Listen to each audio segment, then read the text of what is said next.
Shake off the excess water. You don't need to use too much water.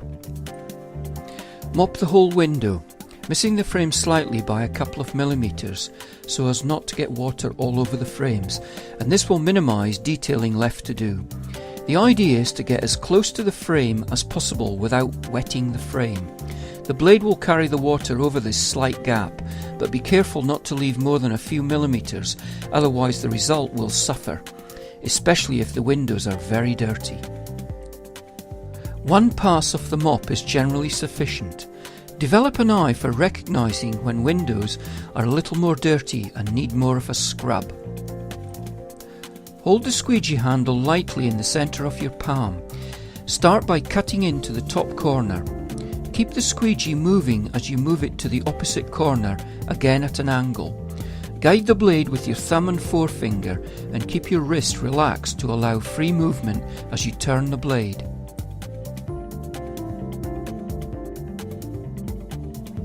The blade must run sharp on the window to achieve best results. Too close to the window or too much pressure and the blade will be bent, causing a blunt edge, leaving watermarks. Too far the other way and the rubber will judder. Sweep the blade down and turn your palm upwards so that you can bring the squeegee back over in a rainbow shape.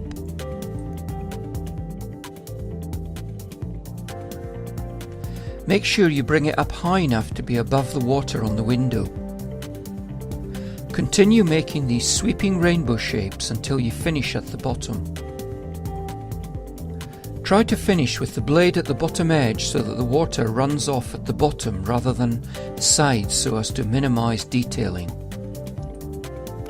Use a couple of fingers inside the dry cloth to tidy up around the edges where necessary. If your mopping and squeegee technique was good, there shouldn't be much detailing to do.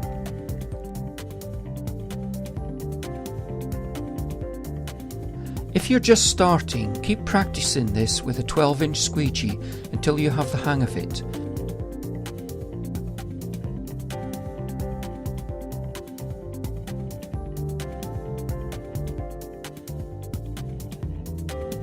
Then increase the length of the blade you use.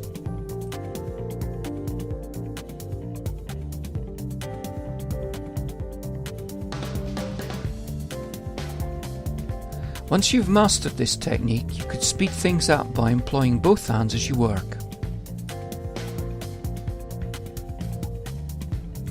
Start by mopping in from the top left corner with your left hand and follow with the blade in your right hand.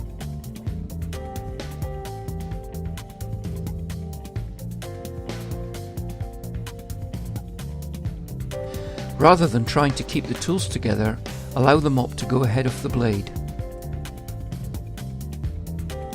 As you pass over with the blade, look out for stubborn stains. Try and develop a good eye for seeing grease marks and stubborn dirt so that you can go back over to give an extra pass of the mop where needed. Not only is it a lot quicker, but it is more effective.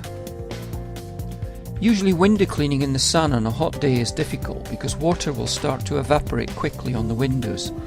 If it dries too much, the water will not be carried away by the squeegee and will result in a shadow being left on the window. By using this two-handed technique, the water does not have time to dry, meaning you can achieve good results even when working in the hot sun. On a windy day, water spray can cause problems. Notice how, as this window cleaner cleans the window, the spray gets whipped up back onto the window.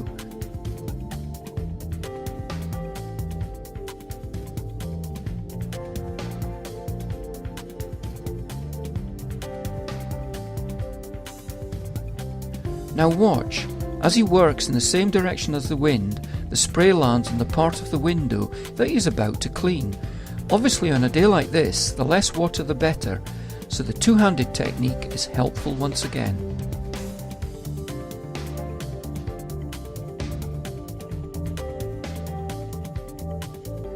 When cleaning inside, the aim is to make as least mess as possible with the water. Squeeze out excess water from the applicator so that it no longer drips with water.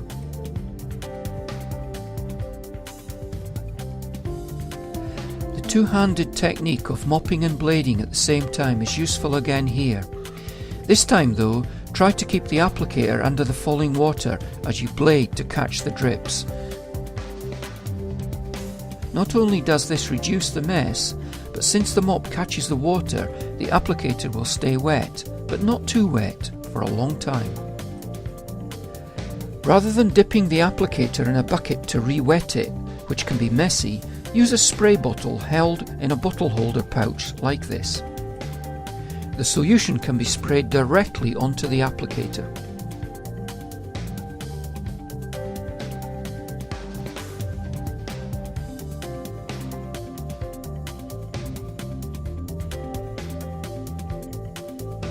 A spray is also good for cleaning Georgian windows or leaded windows.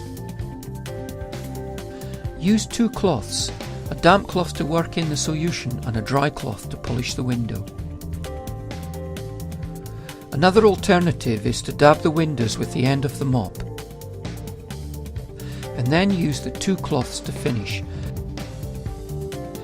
By being methodical and working one row at a time, you can use two hands, one with the damp cloth and one with the dry cloth, and mirror the action so that you can clean two windows at a time. These techniques are fine if the windows are not very dirty. However, if the windows are dirty, then better results are achieved by using a small applicator and a blade. Again, you can speed things up by using two hands. One hand with the squeegee, whilst the other hand follows with a cloth doing the detailing. Whichever method you use, be methodical and do one section at a time. Similar techniques can be used on leaded windows. So far we've been looking at ground level window cleaning. But what about cleaning windows above ground level? Working at height is a dangerous task and many people are injured each year as a result of falling from height. Before carrying out any work, an assessment should be made as to the safest way to carry out the task at hand. This is called a risk assessment. A risk assessment is an evaluation of risks and consequences involved in carrying out a certain task, and what controls you will put in place to minimize the risks. Whenever possible, working at height, such as using ladders, should be avoided. Health and safety regulations which came into force in the UK in April 2005 stated that every employer should ensure that work is not carried out at height where it is reasonably practicable to carry out the work safely otherwise than at height. This recent legislation acted as a catalyst for many window cleaners to purchase a water-fed pull system, which is certainly a wise investment. However, all window cleaners can comply with the working at height regulations regardless of whether they use a water-fed pull system or not. A skilled window cleaner can achieve good results up to a height of 10 metres or 30 feet using a traditional extension pole. With the introduction of water-fed pulls, the traditional extension pole has been somewhat overlooked. There is no doubt that water-fed poles are a fantastic tool for cleaning windows, particularly windows above ground level. However, water-fed poles do have their limits when it comes to first-time cleans or indoor work.